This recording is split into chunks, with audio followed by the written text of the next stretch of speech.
La realizzazione della metro leggera a Cosenza Rende rischia di saltare. Il problema non è di poco conto, visti i soldi in ballo. Ci sono finanziamenti per 160 milioni di euro, senza contare l'aggiudicazione della gara alla società vincitrice. Ora, qual è il problema? Presto detto, nel momento in cui sono stati assegnati i lavori alla ditta aggiudicataria, non ci sarebbe stata l'autorizzazione ufficiale del comune di Cosenza. Sarebbe mancato cioè l'accordo di programma iniziale, un passaggio propedeutico fondamentale senza il quale non si sarebbe potuto procedere. E adesso cosa accadrà? Dalla Regione ritengono si tratti di un problema facilmente superabile, ma i dubbi rimangono. Si poteva procedere all'aggiudicazione della gara senza l'accordo di programma? Ricordiamo che la CMC di Ravenna si è aggiudicata la commessa della Regione per la progettazione esecutiva e la realizzazione della metro leggera insieme alla spagnola CAF per la fornitura e messa in esercizio di tutto il materiale rotabile.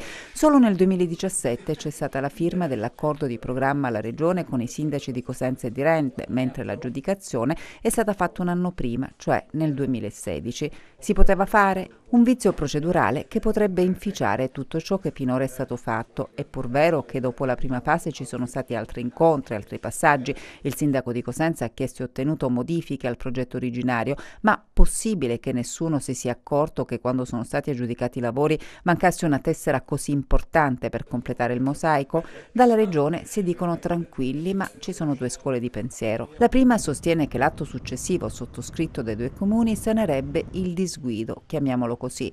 La seconda invece ritiene la mancata presenza di questo atto nel momento della stipula del contratto fattore invalidante. Se così dovesse essere, la ditta potrebbe chiedere i danni. Allora chi pagherà?